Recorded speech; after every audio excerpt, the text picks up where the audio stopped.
銀河娛樂集團主辦嘅銀河超啡澳門咖啡文化節喺今日正式開幕。作為澳門首個由綜合旅遊休閒企業主辦嘅大型咖啡文化盛會，銀河超啡匯聚60間嚟自澳門、大灣區以及海外嘅參展商，當中超過40間本地中小微企以及澳門品牌。活動除咗帶動本地咖啡產業發展之外，銀娛仲喺活動前期同青創中心合辦標誌及名稱設計比賽，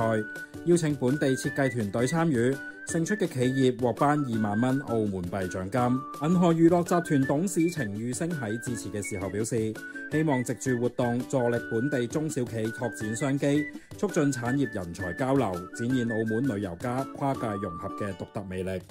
銀河超啡由即日起至到18號，一連3日喺銀河國際會議中心 ABC 展廳舉行。活動仲有咖啡品嘗獎勵計劃，透過消費集章形式兌換紀念咖啡杯以及免費咖啡等，鼓勵大家現場消費。期間會場將會邀請多位世界級嘅咖啡冠軍親臨參與，並舉辦一系列嘅延伸講座、比賽、工作坊等，希望透過多元化嘅方式加強活動嘅協同效應。